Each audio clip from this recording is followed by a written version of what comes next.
Welcome back to the $1 million Tipping Point podcast. Today we have a really fun guest on. I'm excited. Her name is Krystyna Lennon, and she's a hypnotherapist. But I want to remind everyone that we are brought to you by the Tipping Jar of Wisdom, where as a subscriber, you get access to exclusive content every Thursday straight to your inbox with actionable tasks from guests that will help you grow your business. We've got some rapid fire questions we ask every guest, and you can only get these if you sign up for the newsletter.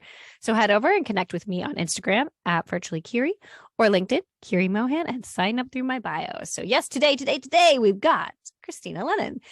In 2015, Krystyna, a single parent, hypnotherapist, and executive coach, decided that to demonstrate her skills to others and boost her business, she first needed to challenge herself to tackle her own limiting beliefs. Already qualified in hypnotherapy, she decided to become a stage hypnotist with an aim at speaking in front of as many people as possible. Armed with a killer USP, Hypnodog, Krystyna managed to drum up media and TV interest before she'd even learned the craft. Krystyna's first performance was filmed by a press agency. Her second performance was filmed by German TV. And her third performance was for Britain's Got Talent. Since then, Krystyna has appeared on 50 TV shows worldwide, including China, Russia, and America, has earned the title the world's best hypnotist, hypnotized celebrities such as Simon Cowell, Drew Barrymore, James Corden, Ant and Dees? Ant and Dec. Ant and Dec. Okay. And Loose Women. Ant and Dec. Who are they? British? They're quite famous in the UK. Yes. Very famous in the UK. That's embarrassing. That's embarrassing. See, I see DEC and I think like that's shortened for December. So that's why I was like Ant and Des. Anyway, thank you so much for being on. I'm so excited to have you here. And what a story. I mean, there's so much to go into here. Like, so you drummed up media and TV interest, good word, before even learning the craft of, but you said that you were qualified in hypnotherapy. So what do you mean you hadn't learned the craft? I wasn't a stage hypnotist. It's a very different skill set. And thank you for having me as well. Didn't say that. No problem. But yeah, so I was not a stage hypnotist. It's a different skill set being a stage hypnotist. Very different, I found out. So yeah, I was a hypnotherapist. So I thought it can't be too different. Was it? Yes. I mean, there's a lot of pressure, right? Like I watched your videos and I watched the one with Drew Barrymore where she ended up falling over, right? And I have so many questions. I showed it to my husband and he's like, this isn't real. I was like, it's real. You probably get that all the time, right? You probably have people who are like, oh no. It's the best compliment. Is it? Oh, I was afraid to say that. I was like, oh man, she might be like, oh no, another naysayer. But I truly believe in the power of hypnotherapy. So I didn't even think it wasn't real. I knew it was. But what's a USP, first of all? Can you please describe that for our audience? Yeah, unique selling point. So something that makes you completely stand out from the rest of your, arena. And Hypnodog made me, if somebody wanted a Hypnodog, there's only me. I don't have any competition. And how did that work for our audience who is they're gonna go watch the videos later, I'm sure. Krystyna was on stage. She brings her dog on stage, which is a Papillon? Pomeranian? No, she's a German Spitz. Oh, everybody really? Thinks she's a Pomeranian, but she's a Pomeranian, German Spitz. Right? She looks just like my friend's Pomeranian. German. Okay, I've got a Pomeranian, and nobody can tell them apart. Wow. Okay, so she has a German Spitz that looks just like a Pomeranian. She goes on stage. And people stare into the dog's eyes, or at least this is what happened on like the Britain's Got Talent and stuff. And then they fall to the ground, just like bang, fall to the ground. Now you're doing something, right? You have to be using your own hypnotherapy at the same time. Are you channeling it through the dog? How does that work? I don't channel anything. It's not.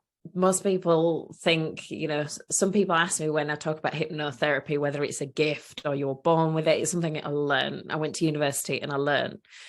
And it's basically, I do quite a lot. The dog has no special powers.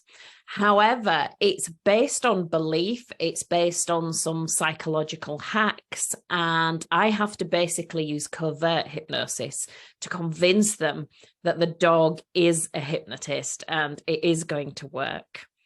And there's a process that I take them through, and that is the result. It is very real. They are hypnotized. However, the dog has no powers. Okay.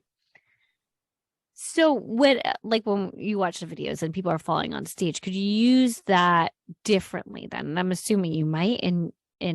Was the stage and the falling part just for dramatics, or could you use it also, like a lot of what you said in the background that I was reading is like you use hypnotherapy to help people delete and overcome beliefs. So that might not make as good for TV, might not be as fun, but do you use the same thing? Do you use a dog basically in your own personal sessions as well? Or No, don't use the dog at all for hypnotherapy. I have used her. I did an article for a big press release in the UK, and they wanted me to use the dog. So I did, but it makes it a lot more difficult. Okay. Talk to me a little bit about how you decided to get into hypnotherapy. And then from there, what made you decide you wanted to get media attention, be on TV? And even I think our audience would be interested in how did you even get booked? Because people struggle with that. I know so many business owners who would love to be on TV and love to, showcase their talents, but it's very hard to do that. So kind of talk us through that. So hypnotherapy, I was already a counselor and a psychotherapist. And a friend of mine did hypnotherapy, and I was having a baby. This is 26 years ago. And he was going to be huge. And we anticipated problems at the birth. So he said he would hypnotize me to relax during the labor, which was probably one of the first ever hypnobirthing experiences. That actually went in the press 27 years ago now.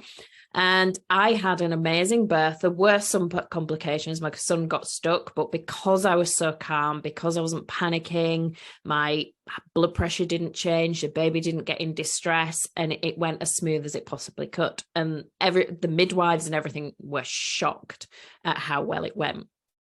Studies now show that hypnobirthing reduces other interventions in labor. But back then it was relatively new.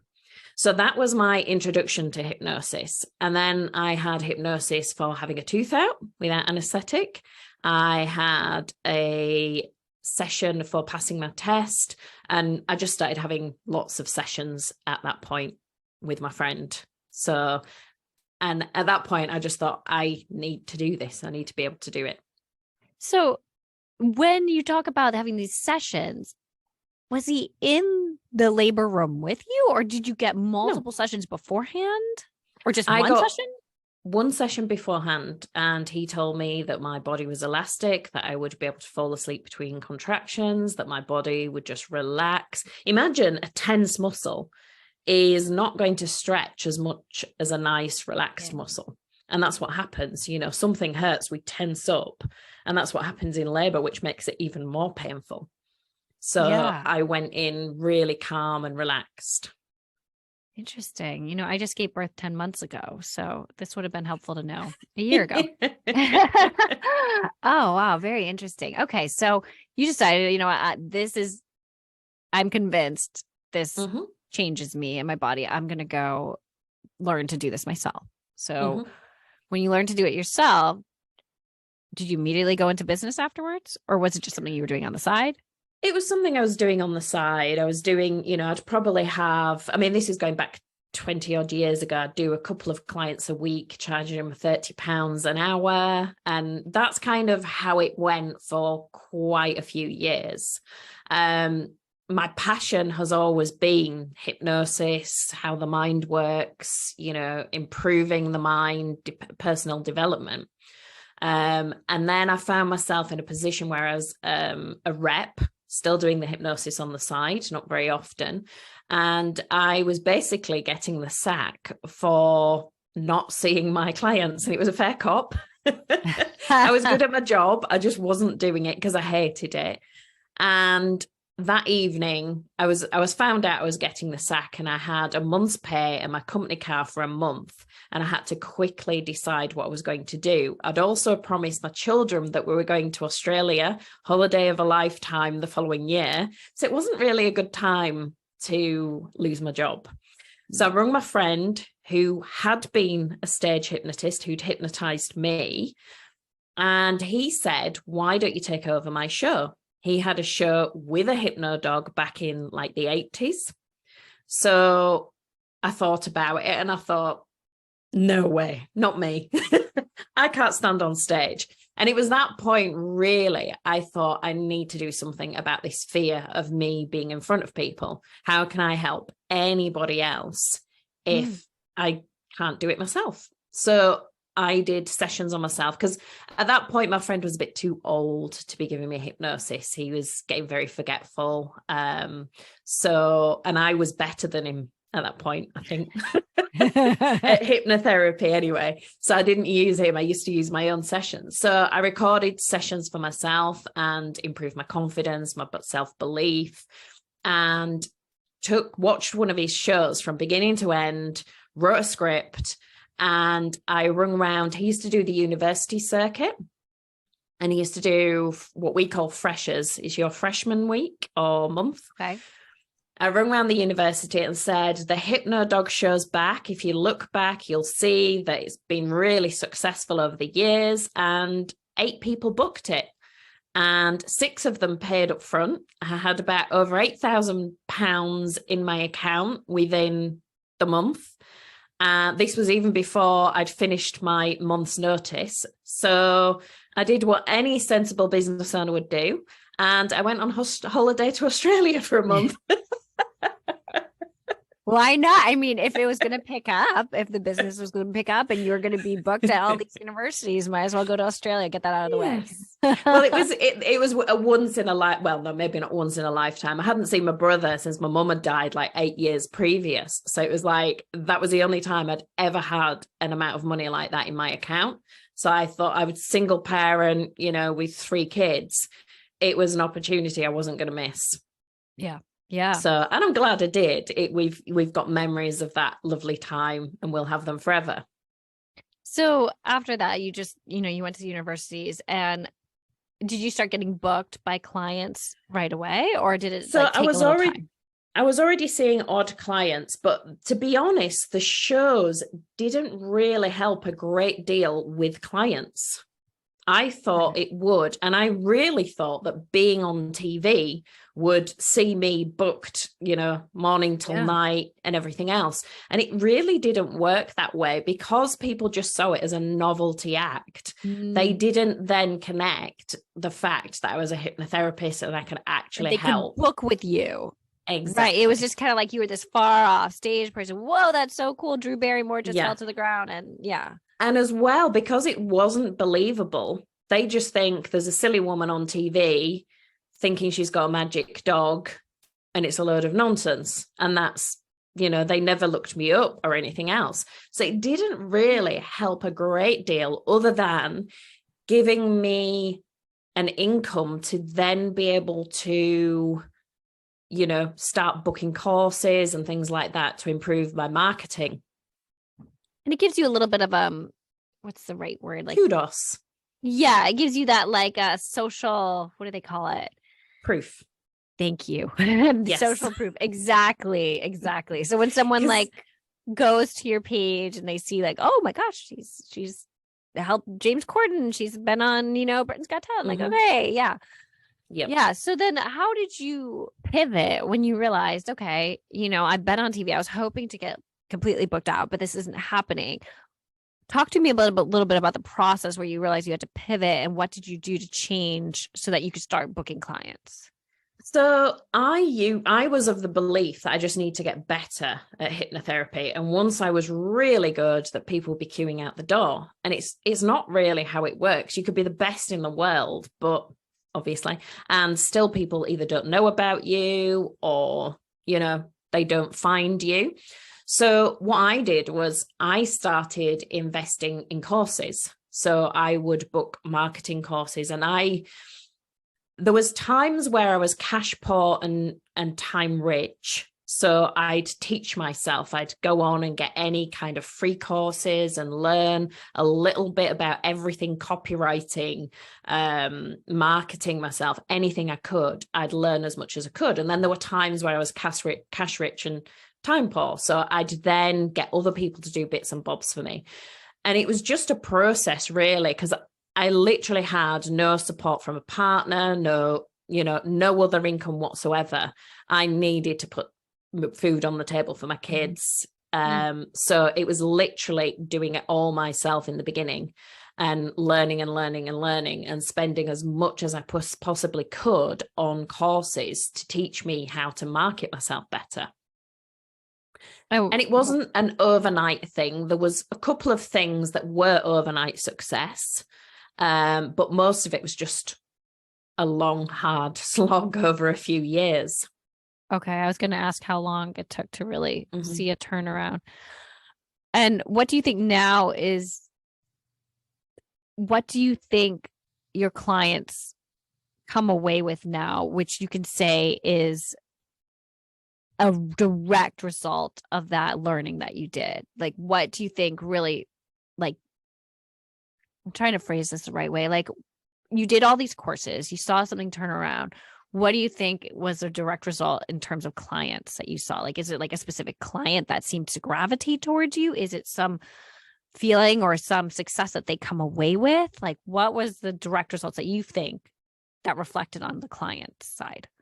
So I have my own method. By doing the show, hypnotherapy and hypnosis are similar, but also very different. With hypnosis, you get to learn what is working instantly within a second. If I tell you that your name is Tom, or that black is white, I will instantly wake you up and ask you what your name is. So you get to know instantly whether it works. With hypnotherapy, you don't get to know until a week later, and you don't know what exact phrase you used, how you said it, in what way you said it. So the shows taught me how to use, my linguistics, my tone, my pace, and everything really differently. So I got instant results. And that was a big learning curve for me when I do therapy, because if I can make you think I'm invisible, if I can make you forget your name, if I can make you fall asleep in front of a dog, I can easily get rid of anxiety, procrastination, make you lose weight, anything else. That stuff is easy. So now explain to us the difference between hypnosis and hypnotherapy, because you just brought that up and I now am confused because I thought it was the same thing. So it's very similar. With hypnosis, I will have 15 people on stage and I will be going down the row, making people do something, making them forget their name, making them forget how to tie their shoelaces. So it's literally, I will use an induction like I will doing hypnotherapy. So that's the bit where I put you under, so to speak, even though there's no under. So I put you under and then I give suggestions. Well, with hypnotherapy, that client, you've given them a suggestion, say that they won't have a fear of driving. Well, you don't know. You do the half an hour session or the hour session, they go off and they might not contact you for a week. And then they'll say, yes, it did work, or no, it didn't. In my case now, it's always, yes, it did. However, when you're doing hypnosis, you will say a sentence, wake them up, and you see whether it worked instantly. So if it didn't work, you put them back to sleep, you say it again, you rephrase it, or you put more emphasis on something. So the learning you get from that is more profound, in my experience. Can anyone be a recipient of hypnotherapy or hypnosis, or are there only certain kinds of people? Okay. Anybody, well, it's difficult with deaf people, obviously, because you use your voice. Yes. It's difficult for people that, process. So there's a common belief that people that are clever can't be hypnotized. It's the opposite. If you have a very low IQ and you struggle to follow instruction, it's more difficult for me to hypnotize you. But everybody, basically, hypnosis is hypnotherapy, or hypnosis is me getting you to a theta state. A theta state is something that you go in and out of multiple times a day. So it's a natural state. You know, for instance, when you're driving your car and you arrive at your destination and you think, how did I get there? Sometimes, yes, that does happen. Yes. Or you walk in a room and you think, what did I come in here for? You were in a theta state. You were in a trance. Okay. That's what a hypnotist or a hypnotherapist aims to get you to, that trance. A hypnotist does it a bit quicker than a hypnotherapist. Okay. Interesting. Okay. And can you use it on yourself? You said you can, right? Yeah, some people use self-hypnosis. It's not something I don't really understand or have ever understood how people use self-hypnosis, because I can't be in that relaxed state of mind and think about giving myself suggestion. So I just record sessions for myself. Okay. So I record a session and listen to it, and that's that.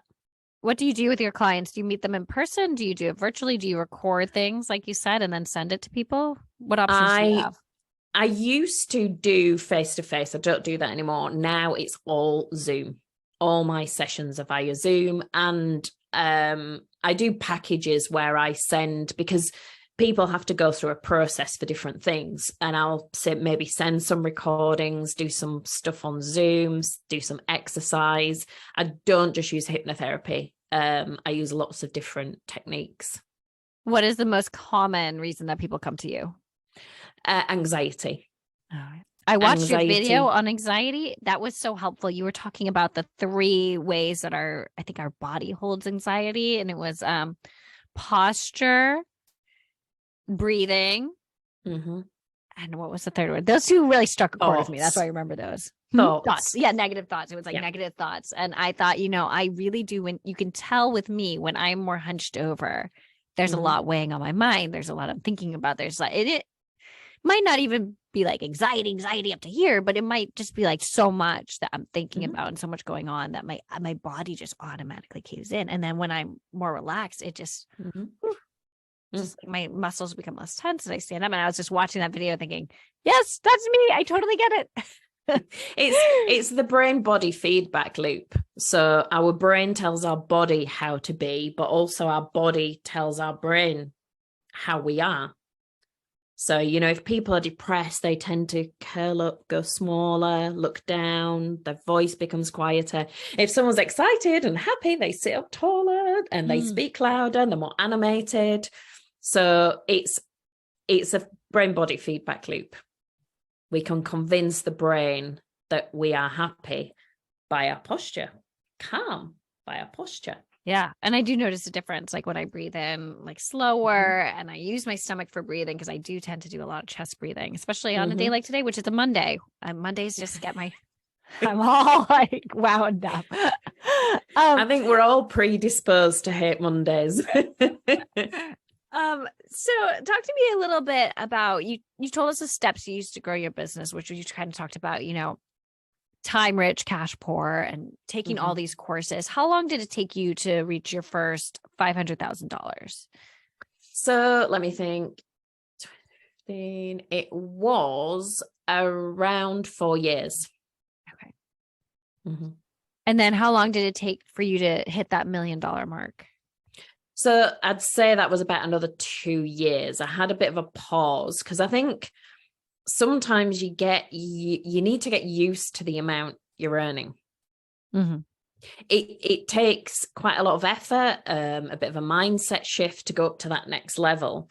And you have to be ready for it, all the pitfalls. Sometimes you get comfortable at a level, you learn how to earn that much money, and you can do it with your eyes closed. To then accelerate to the next level, it's another learning curve and possible investment and risk, and that you have to do it at the right time, I think. What do you think was your biggest risk?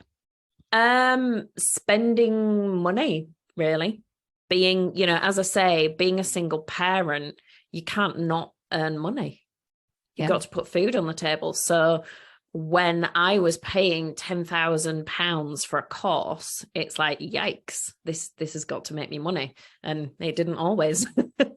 Can you remember specifically any courses? You don't have to give specific details, but do you know that any courses that you were like, oh, I wish I hadn't done that. I wish I hadn't spent that money? There's a few times. I think Facebook ads, I went through a few coaches with Facebook ads, paying them, £10,000 for them, 10,000 on the adverts, and, just making a couple of grand, and wasting a lot of time. However, I learned even from the failures. So I can't look back and go, I shouldn't have done that. Even when I've done terrible courses, I've come away feeling more confident in my own abilities. So I don't see any of it as a mistake. I see it as a learning curve in some kind of a way. Have you ever been so much in the red that you've, had doubts about your business? Yeah. And people think it's when you're earning, the couple of grand a month. It's not just that, as you earn more, you spend more, then you need more to keep your business going. As things grow, your outgoings grow. So there's always those patches every now and again where you think, oh, and the minute the recession, I've had a couple of months where I've thought, is this it? Is it, dream over? It's all going to come crashing down. But it's kind of, it's consistent, but it's not consistent. So every month I earn about the same, but then I'll have a week where nothing comes in. You think, what's going on? And then everything comes at once. So and how do you shift your mindset when that happens to not give up, so to say? How do you shift your mindset so you have to keep going? I don't think I could. I think I'm unemployable for a start. So you're like, well, there's no other choice but to do this. I got to make it work. Yeah, it's like, I don't really see myself working in a supermarket or anything. So it's just a fact that I've put so much in, and now I know how to earn money, and I know I can earn money. So I can't see myself ever giving up. I do get fed up sometimes, but I can't see myself giving up now. But I've been close so many times. And I think that's so true with so many people I interview, is that they say, like, I somehow just push through and know that this can work. And then it gets so much better once I'm able to push through. And you're a great example, because as a single mom, you were the sole income. And like you said, you had to make it work. Mm-hmm. And that was that. Like, because I do interview some people who, they have a significant other who has an income. So they have a little bit of a safety net. But with you, it's like, no, you got to make this work. And you can become apathetic when you've got everything covered. Recently, I've been having renovations done, and I've been at a certain level, and I keep thinking I'm ready for the next level. And I waited until my renovations, and now next year, the beginning of next year, I'm starting this leveling up. Again, it'll be scary for me. It'll be rocky for me. I'll be taking risks. But I didn't realize that you took risks at every leveling up. What was your best investment? You told us a little bit about your worst investment with some Facebook ads, but what do you think was your best investment you made in your business? It's all marketing. Every investment that I've made, whether it's copywriting, I'd say the best investment was, which have been over different courses, all teach this aspect, but having it just said to me over and over again by every expert that I've hired, eventually it's kind of sunk into my stubborn little brain that I need to find my niche, my area, or a USP. I need to be different from everybody else. And I'd heard that so many times, and so many times I thought, but I don't want to just stick at one thing. I'm so good at this and this and this, and I enjoyed this. And it wasn't until I really niched that I saw a big difference. I think every business owner can agree with that. Same with me. So what is your niche now? So my niche mainly is anxiety. It's deleting the overthinking that causes anxiety and procrastination or inaction. Okay. So what is your long-term plan then? You said you're ready for the next level up. What do you see as maybe in the next 5-10 years? So there's been many avenues, but basically me taking a step back from the business and bringing more people in to do, so working more with groups and bringing people in to do more of the work. So would you train other people in your method, or would you still do that hypnotherapy part? Lots of people have asked, but I did my training 20 years ago. I don't know all the names. You know, when I do something, somebody watched a video of me working and they were like, oh, this bit's fractioning and this bit. And it's like, I don't know what that is. I just do it. So I don't think I'd teach. I might teach my method, but not hypnotherapy. I might teach my method. But that's a big curve from where I want to be. I think if anything, I'd probably teach marketing for therapists. And I'm saying, if anything, that is an avenue that I am going down. I have taught people mentoring wise my methods, but it's something that I'm looking into doing on a bigger scale. Oh, okay. That's really interesting. So that's a niche in and of itself, marketing for hypnotherapists who are interested in anxiety. Like very well, not necessarily anxiety, just helping them find their niche, helping them find their sweet spot, because that is so difficult, finding your sweet spot. I went through that.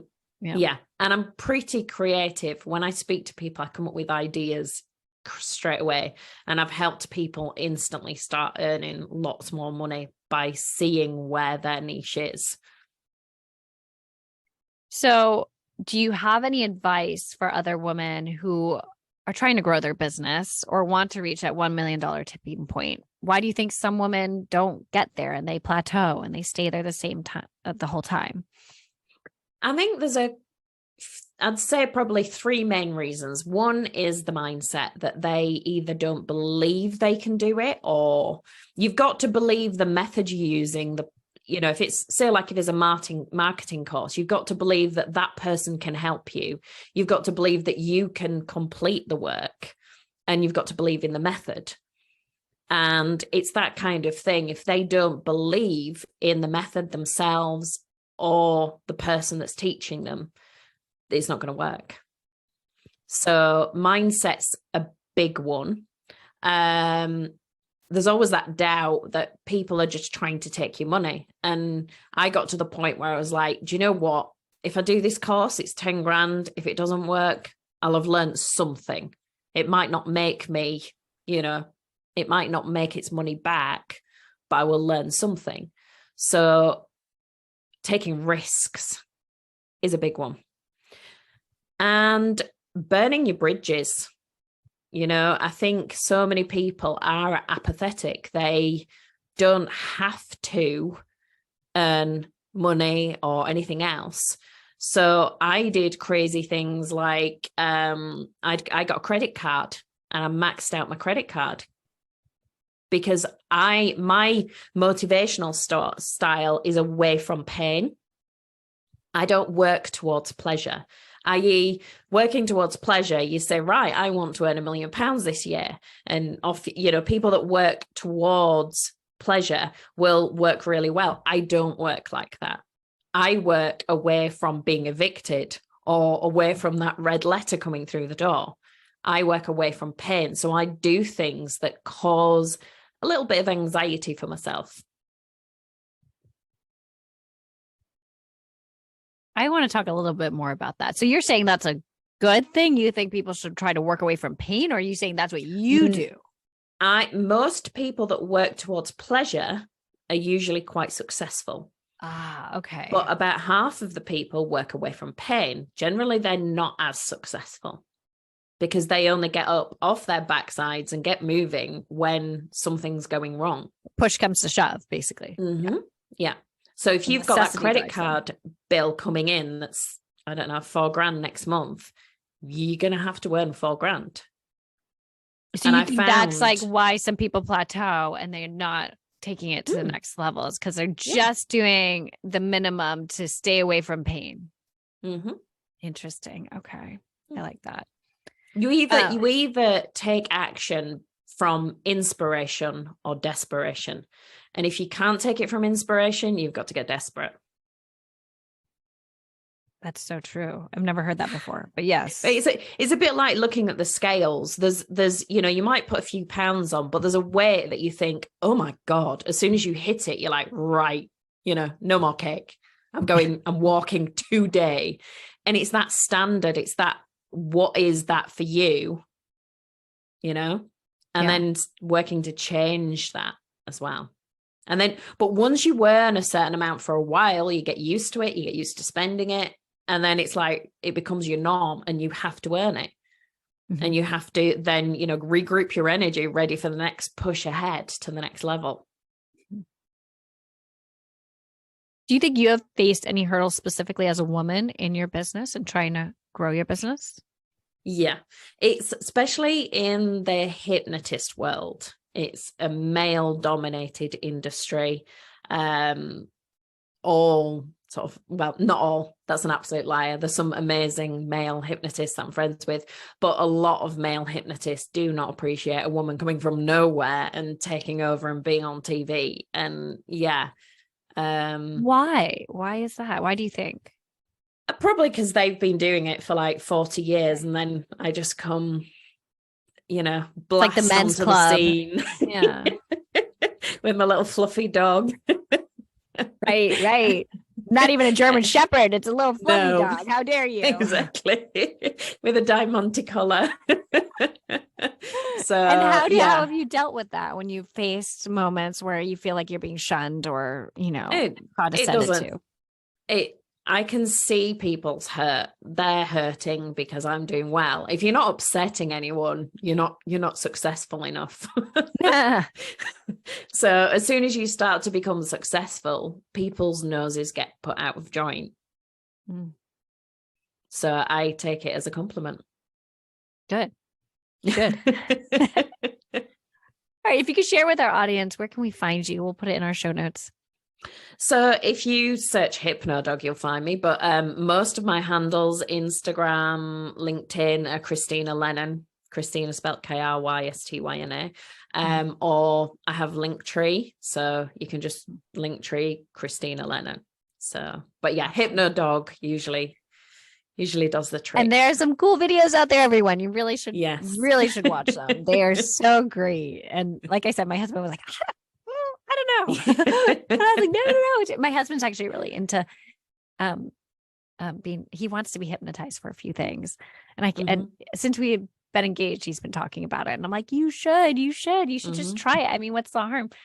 But you did actually have a question. What if you get hypnotized for something or you do hypnotherapy? And then is there ever a situation where the person's like, never mind, I don't want to feel like this anymore. Can you unhypnotize them? I told him, I was like, would they even think that if they've been hypnotized for something else? But I hypnotized my daughter for confidence. She was nervous. It was when she started college. And I told her, she'd be super confident, assertive. And she literally became rude. She was rude and abrupt. The way she saw confidence must have been completely different. And I was like, whoa, we need to do another session and tone this down a little. So did you just but did she realize what was happening or no? Do you, because you know her so well that you were like, this is not. I sort of saw how she was behaving at first. I thought, she's confident. I think, it's a bit too abrupt, and that's very assertive. And it's like, excuse me, I think we need to tone this down a bit because you're borderline rude now. And we had to just do another session and talk to her about her understanding of confidence and what, because that's, I use one word, be more confident, but it's your interpretation of that.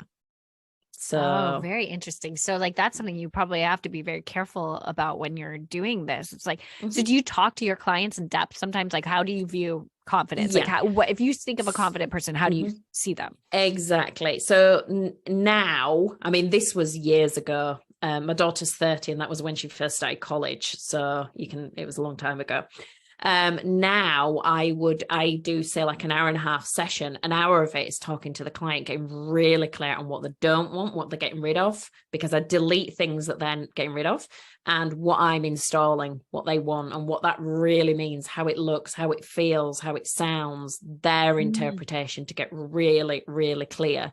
So more than me knowing, they know what they want. And making sure it is what they want. Yeah, I was going to say, I mean, have you ever had a significant other call you and be like, oh, I don't know if I like this change? So it's a well-known fact that people that go through therapy, coaching, hypnosis, that their partners, their families don't always like it, because they become more confident, more assertive, and they, hopefully they set better boundaries, they get their needs met, which doesn't always suit another person. Yeah. Oh, this is just a whole nother rabbit hole we could go down. I didn't even think of this. Oh, but very interesting. Yes. Well, thank you. I really appreciate you coming on the show. If you could tell us, what is one philosophy, mantra, or quote that you try to run your business by? So it's the same one that I run my life by, and it's something that came from my mum, is always leave a place better than you found it. Whether that's taking your rubbish with you and tidying up a bit, whether that's impacting someone in a positive way, just leaving everywhere, every person, every experience better than you found it. That's nice. I like that. Well, thank you so much. I really appreciate you taking the time to be on the show to talk about your business and a lot about the hypnotherapy, which I think for our audience is very new. So thank you. No problem.